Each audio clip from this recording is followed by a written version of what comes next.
AITA for canceling the vacation after my wife secretly invited both her exes? I'm Isaac, 37, and I had been married to Rachel, 35, for 6 years.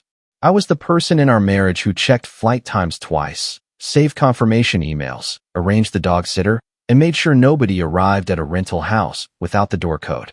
For a long time, I thought being reliable meant being patient. I was wrong.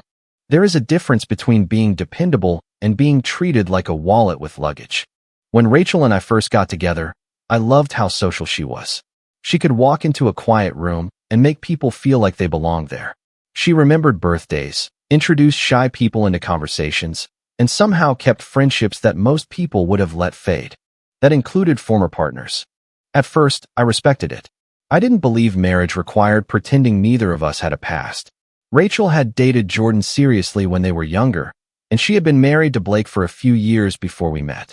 I knew both men still existed on the outer edges of her life. The problem was that they never stayed on the edges. Jordan liked to leave comments under Rachel's photos that sounded harmless until you noticed the pattern. Still ordering the wrong coffee? Some things never change. Remember the beach disaster? They were little references to memories only they shared. Rachel always responded with laughing emojis or some inside joke I didn't understand. The first time I told her it bothered me, she smiled like I was a child asking if monsters were real. He's harmless, she said. You're making it bigger than it is. I'm not saying you can't speak to him, I told her. I'm saying he keeps trying to make our marriage feel like a reunion I wasn't invited to. She sighed. That's dramatic. Blake was different. He didn't flirt openly. He used history as authority. He called late one night about paperwork from their marriage that should have been settled years earlier. Rachel took the call in our bedroom and stayed on the phone for almost 40 minutes. When I finally asked whether the paperwork issue was resolved, Blake must have heard me. He said, loud enough for me to catch it, Rachel and I have history you'll never really understand. I took the phone from her hand before I could talk myself out of it. I don't need to understand it, I said. I just needed to not be in our bedroom at 11:30 at night. There was a pause. Then Blake laughed softly. No hard feelings, man. Rachel was furious after she hung up. You embarrassed me. In our bedroom? You always turn this into a competition. I'm not competing with your past. I'm asking your past to stop calling our house like it still has a key. She told me I was insecure. That became her favorite word whenever I asked for a boundary. Her mother, Linda, picked it up too. Linda was 62 and rarely insulted anyone directly. She preferred comments that sounded polite until they landed. At family dinners, she would say things like, Jordan always knew how to make Rachel laugh, or Blake and Rachel used to travel so well together. Then she would glance at me and add, but every relationship has different strengths.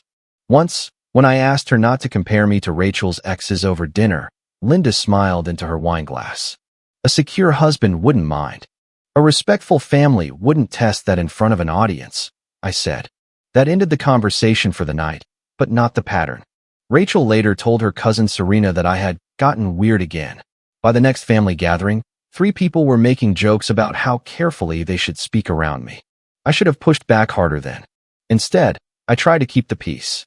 I paid for dinners when Linda invited extra people. I covered rental cars when family plans changed at the last minute. I put deposits down because everyone promised to reimburse me and then acted confused when I brought it up. Rachel would squeeze my hand afterward and say, "Thank you for not making things difficult." At the time, I heard appreciation. Looking back, it was training. The vacation had been discussed for months.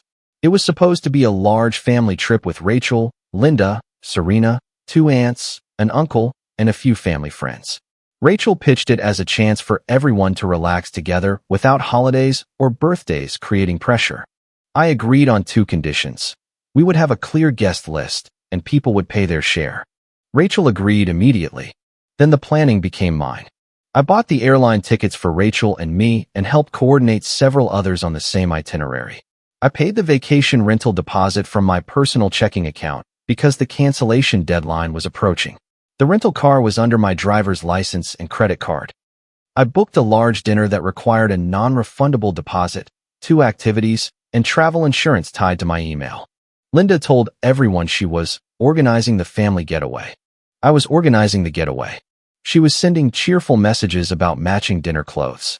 2 weeks before departure, I opened the airline confirmation because one of Rachel's aunts wanted to know whether her seat assignment had changed. That was when I saw two names I had never approved. Jordan. Blake. I stared at the screen for a long time, thinking maybe I had opened the wrong reservation. I hadn't. Their names were attached to the group itinerary. When I opened the change history, I saw that both had been added more than 3 weeks earlier. Rachel was in the kitchen folding dish towels when I walked in with my phone. Why are Jordan and Blake on the trip? She didn't look shocked. That was the first thing I noticed. She kept folding a towel, smoothing the corners with her palm. I was going to tell you. Before we left. We leave in 2 weeks. I know. You added them 3 weeks ago. Rachel finally looked up. My mom thought it would be nice. Jordan is basically family, and Blake has known everyone forever. That's not an answer. It didn't seem like a big deal. You invited your ex-boyfriend and your ex-husband on a vacation I'm mostly paying for, and you hid it because it wasn't a big deal. I didn't hide it. You didn't tell me. I knew you'd react like this. I set my phone on the counter. This is not about your past. It's about lying, money, and 2 men who have repeatedly disrespected our marriage. She crossed her arms. It's just a trip. Don't make it about your ego. You used my money. Our money. The rental deposit came from my personal account. The car is under my name. The dinner deposit is on my card. We're married, Isaac. That didn't matter when you made the guest list. Her expression tightened, but her voice stayed calm. That was Rachel's talent. She could say something cruel in the tone of a school counselor. Jordan and Blake are important people in my life. I thought you had grown past this. I'm not going. She blinked. It was the first time she looked surprised. Then her phone buzzed on the counter. The screen lit up before she reached for it. The preview was from Linda. He'll complain, but he won't cancel. He cares too much about looking like the good husband. Rachel grabbed the phone and turned it over. Neither of us spoke for several seconds. That message wasn't for you, she said. That was the first honest thing I've seen all week. You read one line without context. The context is standing in front of me.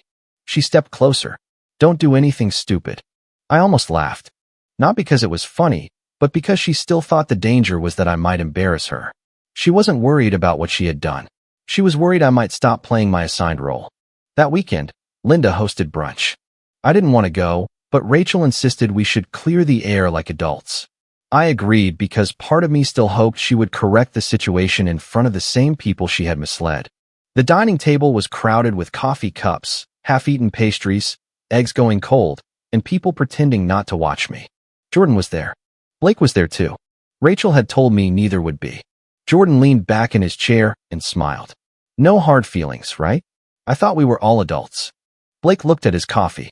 Linda poured cream into her cup and said, "This vacation is supposed to be about family. Isaac just needs to be a bigger man." I looked at Rachel. Did you tell them I agreed to this? Rachel reached for her water. I told them you knew the trip was expanding. That's not what I asked. Serena gave a little laugh. Can we not turn brunch into marriage court? Linda patted the table as if she were calming a room full of children.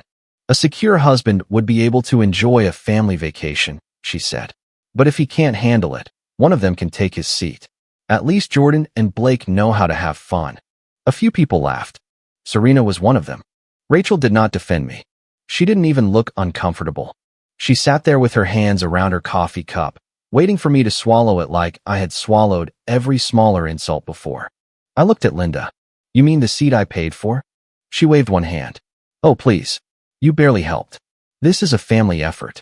That was the moment something in me became very quiet. Not broken. Quiet. I stood, placed my napkin beside my plate, and said, "Good. Then the family can pay for it." Rachel followed me outside. What are you doing? Leaving. You're making a scene. No. A scene would be me staying in there and saying what I'm thinking. She grabbed my arm. I looked down at her hand, and she let go. You're not canceling anything, she said. I opened the car door. You seem very sure. Because you would hurt everyone just to prove a point. I'm not hurting anyone. I'm stepping away from plans I never approved. You'll calm down. I got into the car. Her last words followed me as I closed the door. You always calm down. I drove 3 blocks before pulling into a quiet parking lot. My hands were shaking hard enough that I had to sit on them for a moment. I wanted to call Rachel and unload 6 years of anger. Instead, I called Aaron. Aaron had been my closest friend long enough to know when I needed support and when I needed someone to stop me from making a mistake. I told him everything. When I finished, he said, "Are the reservations yours?" "Most of them." "Paid from your own money?" "Most of them." "Then don't threaten. Don't scream. Don't post anything. Review every charge and call a lawyer before you touch shared funds. I'm done paying to be laughed at." "I know. So don't give them footage of you losing it. Give them receipts." That sentence slowed my breathing. I went home after Rachel left for her mother's house. I opened every confirmation and made a list. The vacation rental was in my name and paid from my personal account. The rental car was in my name and attached to my license and card. The dinner reservation was under my email. The activity deposits were paid through my account. The travel insurance covered purchases made on my card. The airline situation was more complicated. I had purchased Rachel's and my tickets directly. Several relatives had their own tickets, though I had helped coordinate the itinerary. Jordan and Blake had separate bookings connected to the group, but not paid by me. I did not touch those. I called Priya, a family lawyer I knew through a mutual friend. She made it clear that one phone call did not make her my divorce lawyer and that she could only give general guidance until we had a proper consultation. That was exactly what I needed. "Do not empty joint accounts," she said. "Do not interfere with property or reservations that are not yours. Preserve messages. Document what you paid. If there is a shared credit card, you can freeze your own account access or remove secondary spending authority if the issuer allows it, but leave normal household obligations covered." What about moving money from my personal account? If it is clearly separate and you are not trying to hide marital assets, you can secure access. Keep records. Leave enough available for ordinary bills. Do not make this look punitive. "It is punitive." "No," she said. "It is protective. Keep it that way." I followed her advice exactly. I left enough in the household account for the mortgage, utilities, groceries, insurance, and routine expenses. I moved my personal funds into an account Rachel could not access directly. I froze the secondary card linked to my primary credit account, so it couldn't be used for new trip purchases. Less than 5 minutes later, I received a bank alert showing that Rachel had tried to charge several $1,000s to a travel site. Then she called. I let it go to voicemail. Her message was 12 seconds long. "Isaac, the card isn't working. Call me right now." I did not call. I canceled the vacation rental before the deadline. Most of the deposit came back, minus a fee. I canceled the rental car. I released the dinner reservation and lost part of the deposit. I canceled the activity bookings that were in my name. I canceled the travel insurance attached to my purchases. I canceled my own airline ticket and accepted a credit. I did not cancel Rachel's ticket immediately. Priya had warned me not to make decisions about purchases that could be disputed as gifts or shared expenses until she reviewed the details. I documented it and left it alone. Every confirmation email felt like removing another plank from a stage they had built to embarrass me on. When I finished, I drafted one email. I read it twice. Then I sent it to everyone whose contact information appeared on the trip itinerary. I wrote that all reservations in my name had been canceled. I explained that I had never agreed to fund a vacation involving Rachel's former partners, especially after the guest list had been hidden from me and Linda publicly suggested giving away the seat I purchased. I attached only what was relevant. The rental receipt showing my payment method. The confirmation history showing when Jordan and Blake were added. A screenshot of Rachel admitting she had not told me because I would say no. The lock screen message from Linda about me not canceling. A message Linda had sent Rachel saying, "If Isaac sulks, Blake can sit with us and he can figure himself out." I ended the email with one sentence. Any remaining travel plans are now the responsibility of the people who approved them. The call started before I had even closed my laptop. Rachel called 11 times. Linda called 6. Serena texted, "Did you seriously cancel the house?" One of Rachel's aunts asked how much of the trip I had actually paid for. Another relative wanted to know who would reimburse the airfare she had purchased herself now that the rental was gone. I answered none of them that afternoon. Jordan texted privately. "This didn't have to be dramatic. I thought Rachel said you were okay with everyone moving on." I replied, "It became dramatic when you accepted a seat in my marriage and expected me to pay for it." He answered almost immediately. "I paid for my own flight." I wrote, "Then you can pay for your own room too." He did not respond. Blake called that evening. His voice was different from the smug tone he usually used with me. Rachel told me you agreed to cover part of the house so we could keep things civil. She lied. I didn't know you had no idea I was coming. You knew there was tension. That doesn't mean I knew she hid it. No, but you knew enough to ask whether a husband wanted his wife's ex-husband on a trip he was funding. He was quiet. That's fair, he said finally. It was the first honest thing I had ever heard from him. Then he added, I'm not getting in the middle of this. You were already in it. You just thought I wouldn't object. The next morning, Rachel came home while I was packing a suitcase. She stood in the bedroom doorway, watching me fold shirts. You embarrassed me in front of my entire family. You told them I knew. I told them you would be difficult. That isn't the same thing. You sent private messages to everyone. I sent proof that I was lied to about how my money was being used. You're punishing everyone because you're jealous. No, I'm letting everyone pay for the trip they planned behind my back. Her eyes filled with tears, but her voice stayed hard. My mom is getting calls from everyone. She called herself the organizer. Serena lost money. Serena laughed when your mother offered my seat to your ex. You're keeping score. I should have started years ago. She sat on the edge of the bed. For a moment, she looked genuinely tired instead of angry. I just wanted everyone to get along. No, you wanted everyone except me to get what they wanted. That's not fair. You told Jordan I needed to get over the past. You told Blake I agreed to help pay for him. You told your family I knew. You told me it was a last-minute change. Which version was supposed to be fair? She looked at the floor. I zipped my suitcase. I have 6 boundaries, I said. She gave a bitter laugh. Of course you made a list. I'm not going on the trip. I'm not paying for Jordan, Blake, your mother, or any other adult who agreed to this. My personal finances are separated from family travel. You no longer have access to my primary card. Any serious discussion about our marriage happens with a counselor or after I've spoken to Priya, and before I consider reconciliation. You correct the lie publicly. Rachel looked up. You want me to beg. I want you to tell the truth in the same room where you let them laugh at me. I'm not doing that. Then we don't have anything to discuss. I picked up the suitcase. She stood in front of the door. You're really leaving over a vacation? I'm leaving because you planned my reaction before you planned my dignity. She moved aside. I stayed with Aaron for several days. I did not debate by phone. When Rachel sent long messages, I replied only when they involved bills, the house, or scheduling a counseling session. The trip collapsed within 48 hours. Jordan backed out first. He wrote Rachel that he did not want to be used as a prop in somebody else's marriage problem. That wording almost made me admire his nerve. Blake followed. He told her he would not travel under circumstances that made him look like he was trying to replace me. Linda tried to reserve a smaller rental, but could not get enough relatives to commit to the new cost. Several people refused to pay more after learning she had described the original trip as mostly funded through family contributions.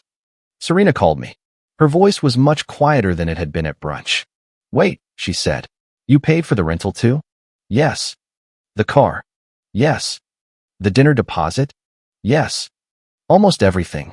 Almost everything you were told was family generosity came from my card. She exhaled. Rachel said you barely contributed. I know. I shouldn't have laughed. No, you shouldn't have. I'm sorry. I accepted the apology, but I did not comfort her. She had laughed because it was easy when everyone expected me to stay quiet. Feeling guilty after the money disappeared did not make her brave. 3 days later, Rachel sent me a short message. Jordan backed out. Blake doesn't want to be involved. Mom is furious. Everyone keeps asking who is refunding them. I didn't think you'd actually cancel. I read it twice. Then I wrote back. That was the problem. You planned on me having no spine. She called right away. This time, I answered. I made a mistake, she said. You made several. Can we stop talking like lawyers? You only dislike precision now because vague language used to protect you. She started crying. Not the controlled tears from our bedroom. Real crying. Uneven breathing, long silences, and words she had to restart. She admitted she had added Jordan because he had joked that my discomfort proved I still felt threatened by him. She invited Blake because Linda said excluding him would make the family look bitter. Once both men were included, Rachel knew I would say no. So she waited. She told each person whatever would keep them from questioning the arrangement. She told herself that once the tickets were booked and everyone was excited, I would care more about looking reasonable than about being respected. I thought if we were all together, you'd see there was nothing to worry about, she said. You didn't trust me enough to ask. I knew your answer. Then you had your answer.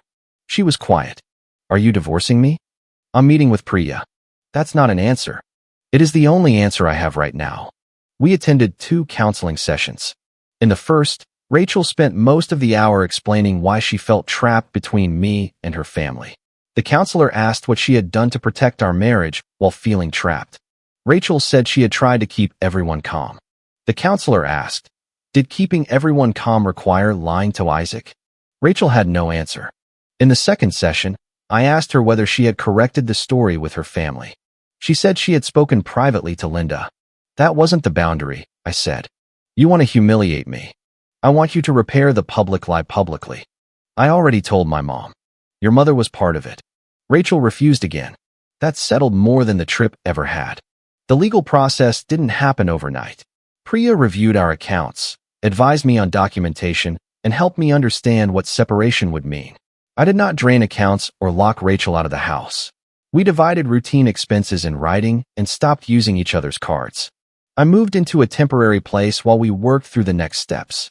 A month later, Rachel finally sent a message to the relatives who had attended brunch. She admitted I had not known Jordan and Blake were invited. She admitted I had paid for most of the canceled reservations. She said her mother's comment about giving away my seat was inappropriate and that she should have defended me. By then, it was not enough to save the marriage. It mattered, but only as proof that she could tell the truth when the consequences became expensive enough. Linda never apologized directly. She sent me a message saying she was sorry that feelings were hurt and hoped I would stop dividing the family. I did not reply. Jordan disappeared from Rachel's social media for a while. Blake stopped calling. Serena remained polite but distant. Several relatives paid me back for smaller charges they had previously ignored, probably because the receipts had made it impossible to pretend they had forgotten. Rachel and I separated permanently. There was no dramatic final screaming match. No one threw a ring across a room. We sat at the kitchen table where I had first seen Linda's message and signed the preliminary separation paperwork with 2 pins between us. Rachel looked at the empty counter and said, I still can't believe this started with a vacation. It didn't, I said. The vacation was just the first time I stopped cooperating. She cried quietly. I didn't. By then, I had already grieved the marriage I thought I had. What remained was paperwork, boundaries, and the relief of no longer being asked to compete for my own place beside my wife. I didn't cancel a vacation. I canceled the part of my marriage where I paid to be disrespected. If you liked it, don't forget to leave a comment and support the channel by subscribing. See you in the upcoming stories.